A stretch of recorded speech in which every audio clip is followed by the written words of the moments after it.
Imagine this: the perfect life, a house with a white picket fence, joyful family dinners, and a secret ticket to New Zealand with a lover. She thought she had planned everything to perfection, from the fake work trip to the staged phone calls. But what if her husband is far sharper than she ever gave him credit for? What begins as innocent curiosity spirals into a catastrophic downfall where the truth cuts deeper than a blade and the consequences leave scars that last a lifetime. My dear friend, be sure to subscribe to my channel if this is your first time here, and give your royal like to this video.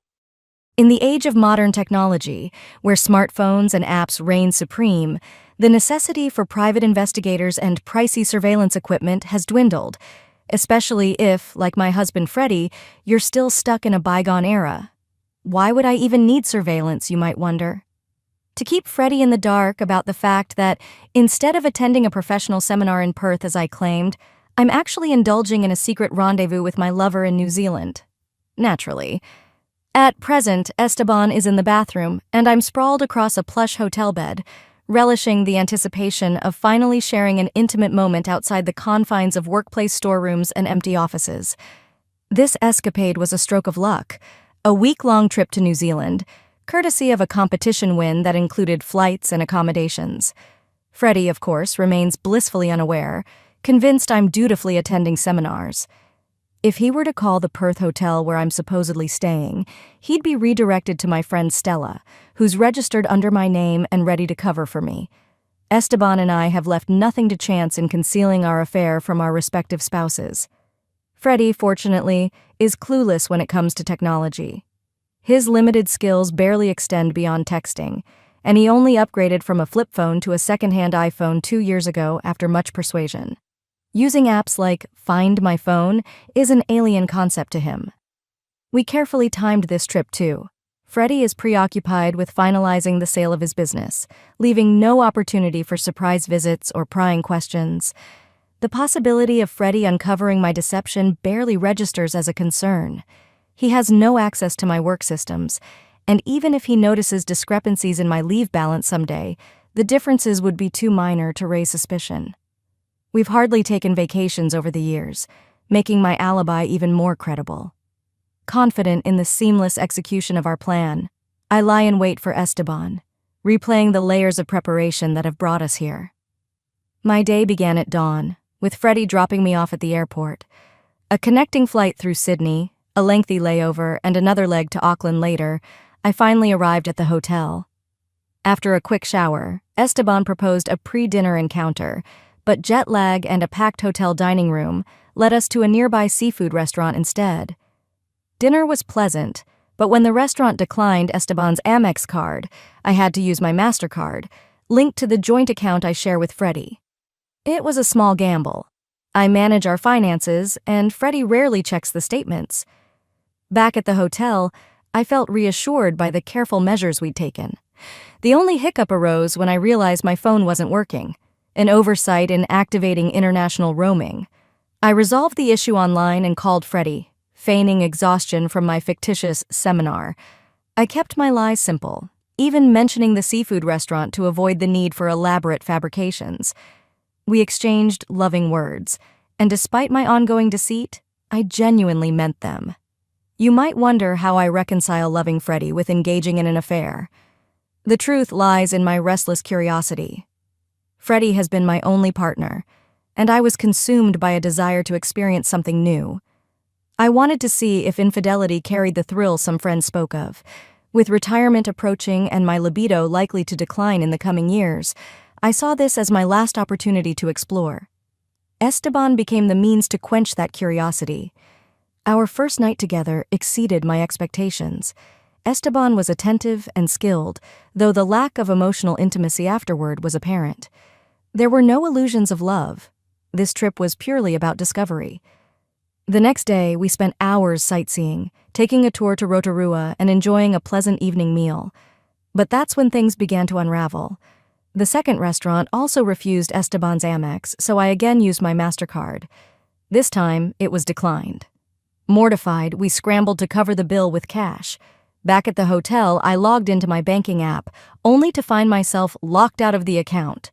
After a frustrating hour on hold, the bank informed me that international transactions had been blocked. There was no way to resolve the issue over the phone. Panic crept in as I considered the possibility that Freddie had somehow uncovered my secret and taken action. Although it seemed improbable given his lack of tech savvy, doubt gnawed at me. Despite my apprehension, I clung to the hope that the problem was a mere coincidence. Esteban and I were still here, and the night wasn't over. My curiosity had driven me to this point, and there was no turning back now. The very idea that he might have the knowledge or ability to handle this was utterly absurd. Glancing at the clock, I realized the time difference meant it was almost too late for my nightly call home.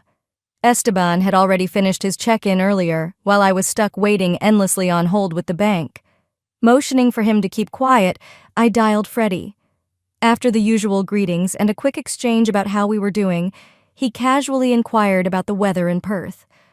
Fortunately, I had done my research earlier with a quick online search, so I described the day's weather in Perth. But soon, I turned the conversation toward the issue that had been troubling me. Freddie's cheerful tone only deepened my guilt as I approached the topic. "Freddie, do you know why my credit card isn't working or why the online banking password has been changed?" A heavy silence followed, lingering for an agonizing 10 seconds before the line abruptly disconnected. The unsettling part was the faint, heartbroken sob I thought I heard just before the call ended. I tried calling him back 3 times in quick succession, but each attempt went straight to voicemail. His phone was off. Meanwhile, Esteban, oblivious to my distress, gleefully shared how uneventful his call with his wife had been, and then predictably attempted to rekindle intimacy. Distraught, I turned him away, citing my worry as the reason. That sob echoed in my mind, haunting me. Could Freddie have discovered where I was and what I was doing? I couldn't piece it together. The night dragged on, sleepless and fraught with anxiety, interrupted only by Esteban's loud, grating snores. By morning, my nerves were frayed. I could no longer convince myself that Freddie's silence and refusal to turn his phone back on were mere coincidences. I skipped our planned bus trip to Rotorua, choosing instead to stay behind, obsessively calling Freddie every half hour to no avail. Desperate for some semblance of control, I visited a local bank partnered with mine to withdraw a token emergency dollar. Then, I returned to the hotel, consumed by my spiraling thoughts. What was supposed to be a romantic getaway had turned into a waking nightmare. My anxiety hit a new peak when Miley, our neighbor, called to say a moving truck was in our driveway. She asked if we were moving. Panic set in as I begged her to find Freddie and let me speak to him. But according to her, he refused to come to the phone. At that moment, it became painfully clear. The truth was out. I called our son, Francis, hoping he could provide answers or mediate. His response was curt and unnerving. "Where are you, Mom?" When I admitted I was in Perth, he hung up without another word. Now, both my husband and son had shut me out entirely. In desperation, I contacted multiple airlines, only to discover that Auckland Airport was under curfew and closed for the night. The earliest flight available wasn't until 10 a.m. the next day. Another sleepless night loomed, this time filled with Esteban's mounting concern. Only after I pointed out that if Freddie knew it was only a matter of time before his wife did too, did he begin to grasp the gravity of the situation. The next morning, the drive to the airport felt agonizingly long, as did the hours waiting for my flight. A call to Miley revealed that the moving truck had left and Freddie had driven off late the previous night. No one had seen him since. The flight to Sydney, followed by the connecting trip back to my home state, was torturously slow. My thoughts raced, filled with dread about the confrontation awaiting me. What did Freddie know? How had he found out and when? Was it the recent trip with Esteban that tipped him off, or had he uncovered evidence of our earlier encounters? The possibility of him watching a video of me with Esteban made my stomach churn. Perhaps he had hired a private investigator. As I grappled with the extent of Freddie's knowledge, I found myself rehearsing excuses. Should I claim it was a one-time lapse in judgment or admit to a longer affair? The weight of these questions was suffocating. When I explained my fears to Esteban, he finally understood the stakes. As soon as we landed in Sydney, he called his wife, concocting a story about a hotel conference being canceled due to a fire. Her lack of suspicion indicated that Freddie hadn't reached out to her, yet. Before boarding my final flight home, I texted Freddie with my arrival time. As the plane touched down, I instructed Esteban to stay behind, avoid drawing attention, and quietly disappear. The affair was over. Looking at him one last time, I felt no passion, no excitement, only regret and an overwhelming sense of dread. I resolved to say nothing to Freddie until I understood how much he knew. Despite my guilt and fear, I clung to a fragile hope that he still loved me and that we could salvage our future. Scanning the terminal for him, I found no sign of his presence. My unease grew as I retrieved my luggage and hailed a taxi to the house. On the ride home, I replayed stories of cheating spouses returning to find their locks changed. What if Freddie had done that? Worse, what if he had removed only my belongings, leaving everything else untouched? The thought of such a public humiliation was horrifying, threatening not just my marriage but my standing in the community. As I arrived, I stood before the door, hesitant, key in hand, praying it would still work. The familiarity of my surroundings felt tinged with an oppressive uncertainty. This was no longer just a house, it was the threshold of whatever reckoning awaited me. Miley observed me from her yard, flanked by her nosy neighbor and the ever-intrusive woman from across the street. The subtle twitch of curtains in 2 other nearby windows betrayed the prying eyes of others on the cul-de-sac. Their collective curiosity was palpable. When I glanced back at Miley, she quickly averted her gaze, feigning disinterest. Great. My reputation was officially in tatters. I turned the key in the door, eager to escape the oppressive judgment outside. As I stepped into the house, the air felt heavy with foreboding. From the front door, a single look at the living room confirmed my worst fears. Freddie was gone. My heart sank as I dropped my bags and hurried through the house, my eyes darting to the conspicuous absence of his cherished mementos. Each room echoed the same bleak truth. He had erased himself from our life. Upstairs, the empty closet delivered a crushing blow, but it was the sight of his wedding ring resting atop an envelope on the kitchen table that finally broke me. I collapsed to the floor, overwhelmed by the weight of my betrayal. I had hurt a man who had only ever loved me, inflicting wounds that now felt irreversible. The life we had built, the future we had dreamed of, it all seemed to crumble before my eyes. And then there were our children. Freddie had surely spoken to them by now, likely sharing a narrative laced with anger and pain. We had raised our children on principles of honesty and integrity, yet I had shattered those ideals with my actions. The irony was bitter. The curiosity that had led me astray had also dismantled the foundation of trust I had spent years cultivating. Thanks to Miley's love of gossip, my humiliation had likely already spread through the neighborhood. The thought of returning to church or mingling with neighbors felt impossible. Work offered no solace either. My boss attended the same church and would undoubtedly catch wind of my indiscretions with Esteban. If he did, he wouldn't hesitate to fire me, not for any official infraction, but simply because he could. The destruction I had wrought on my family, career, and reputation felt incomprehensible when measured against what I had gained. Fleeting moments of curiosity and regretful encounters with Esteban. Those moments had been far from satisfying, leaving me empty and ashamed. Even the memories of our New Zealand trip, once a secret indulgence, now seemed trivial in the face of this devastation. The enormity of my mistakes overwhelmed me, and I poured myself a stiff drink, the first of many. Desperation drove me to pick up the phone. I dialed Freddie first, then my son, but neither answered.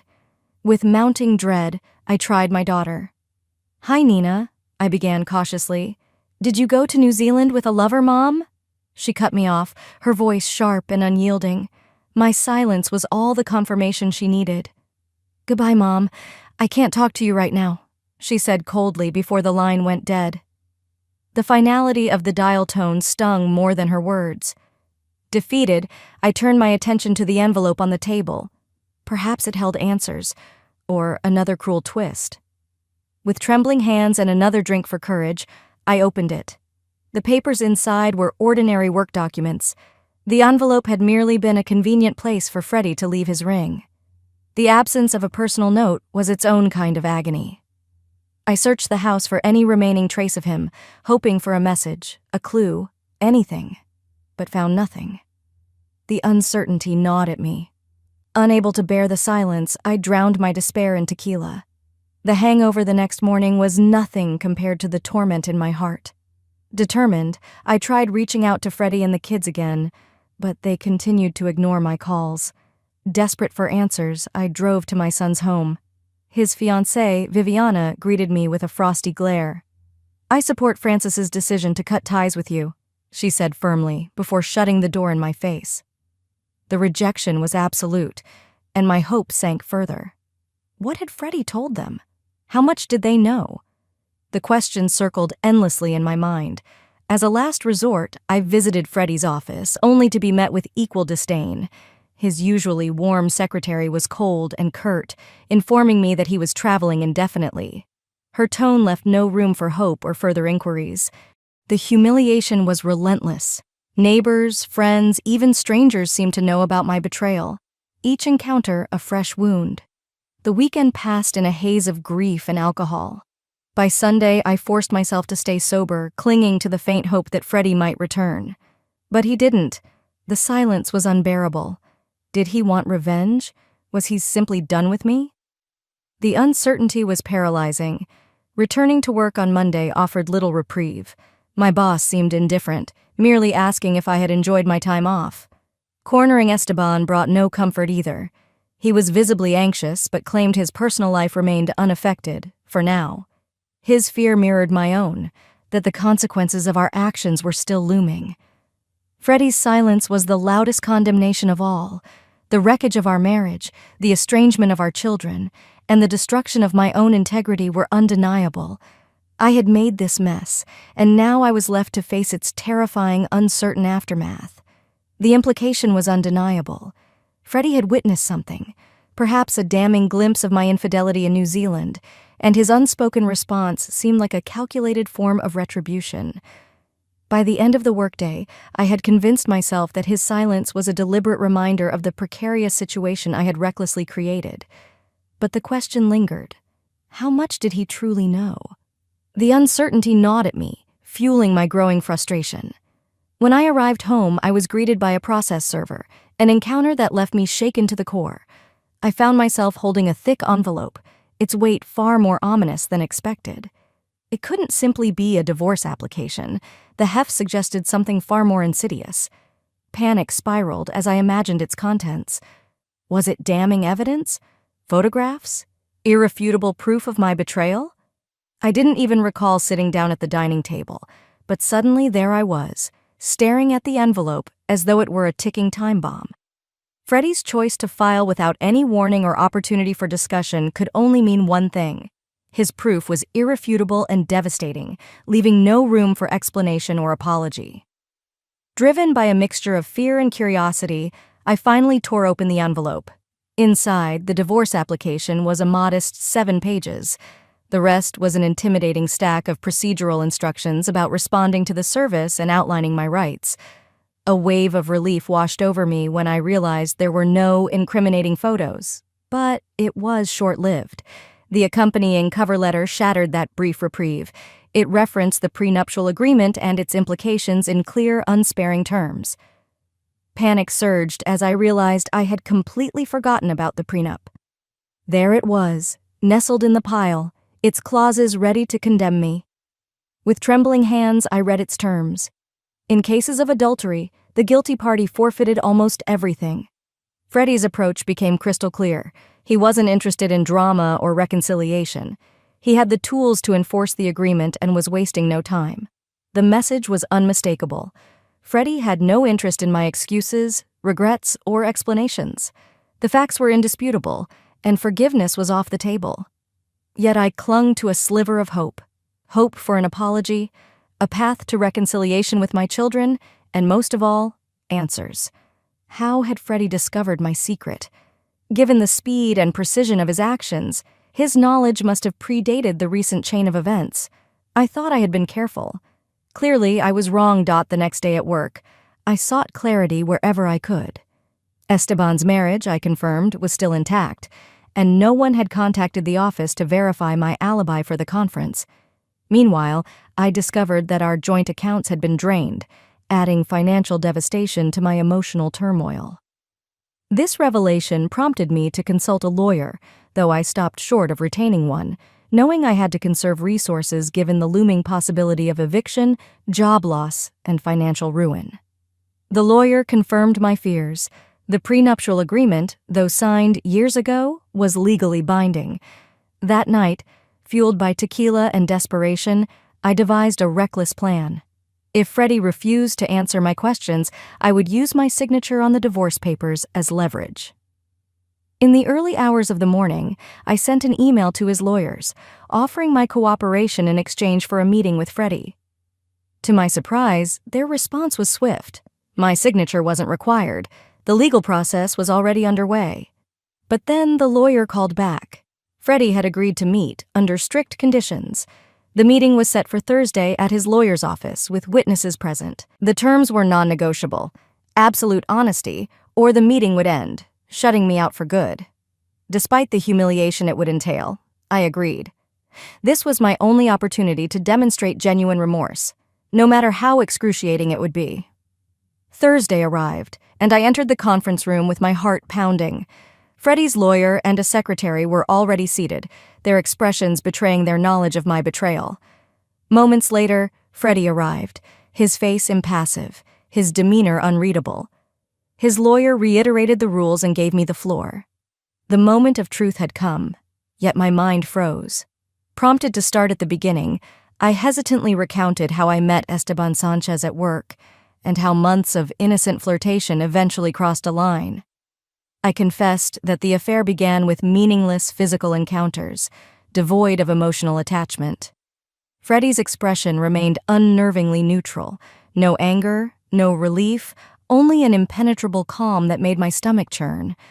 I continued, admitting that Esteban had persuaded me to fabricate excuses for more time together, including a fictional trip to Perth. I claimed my intentions had been to shield Freddie from public humiliation, a rationale I had rehearsed to mitigate the damage, but it elicited no reaction. My carefully constructed defense fell flat in the face of Freddie's stoicism. The words I clung to as a lifeline now felt hollow, powerless against the undeniable consequences of my choices. The accusations were baseless conjecture. With all our interactions limited to face-to-face exchanges at the office, Freddie would have required hidden cameras to catch me in a falsehood. Yet his expression remained unreadable. At least he hadn't stormed out. My hesitation stretched the silence until the lawyer resumed his questioning. "So, you arrived in Auckland and checked into a hotel?" he asked. "Yes," I confirmed. "What happened next? Did you have an intimate encounter with Esteban Sanchez?" "No," I responded firmly. "It was late, so we went out for dinner at a nearby restaurant." "And after dinner you returned to the hotel for intimacy?" he pressed. I averted my eyes. "Yes," I murmured. "All of this while pretending to my client that you were attending a conference in Perth?" he continued. "Yes," I repeated, my focus dropping to my hands on the table. "And let me guess, you woke in the middle of the night, were intimate again, slept in, and spent the next day in more adulterous activities?" His tone was sharp, almost goading. Why was Freddie's lawyer trying to corner me with fabricated details? Surely he had access to the same evidence as Freddie. "No," I clarified, feeling defensive. "We were intimate again the next morning, but after that we spent the day exploring the city. That's the extent of it. After Freddie hung up during our phone call that evening, I was too anxious to be with Esteban again. My only thought was to return home." The lawyer glanced at Freddie, who gave a slight nod. His icy stare locked on me. "Thank you for your candor, Mrs. Caldwell. Now, did you have any questions for my client?" This was the moment I had dreaded but knew was inevitable. My voice quivered as I asked, "When did you find out about Esteban, Freddie?" Freddie's tone was composed, yet firm as he finally spoke. "If you're asking when I discovered you weren't in Perth, that was Tuesday night." The gravity of his words didn't hit me immediately. "How?" I asked, my voice hesitant. "On Monday evening, the credit card company called to ask if we were traveling abroad. They noticed an overseas charge. When they couldn't reach you, they contacted me as the secondary account holder. I confirmed we weren't traveling and had the account secured by blocking international transactions and resetting the password. I meant to tell you, but got sidetracked. That's why your card was declined at the restaurant on Tuesday. I cursed myself for overlooking the need to enable international roaming and approve foreign transactions before leaving. When you called Tuesday night about the declined card, it didn't add up, Freddie continued.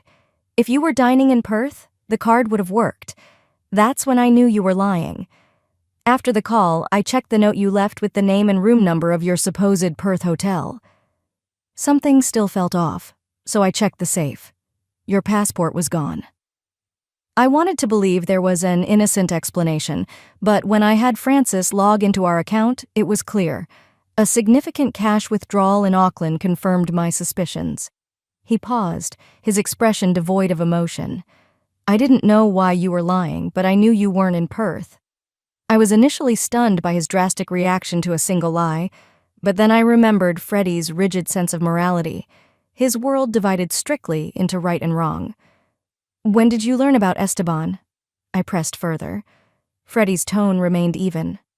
The only plausible explanation for your deceit was an affair. As for Esteban's name, I heard it just now, from you. The revelation left me reeling. Had he truly initiated divorce proceedings based solely on my dishonesty, or was this confrontation a calculated move to force a confession? You didn't hire a private investigator to follow me in Auckland? No photos or videos of me with Esteban? No, Freddie said flatly. Relief surged through me. Without solid proof, reconciliation might still be possible. But the lawyer's sharp voice cut through my thoughts. Well, Mrs. Caldwell, my client has fulfilled his obligation to hear your account and explain how he discovered your betrayal. Now let's not waste further time. Please sign the divorce papers. The settlement adheres to the terms of your prenuptial agreement. He slid the documents toward me.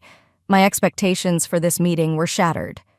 Dazed, I stared at the papers. Freddie had come into this with nothing but my own admission. Instinct took over.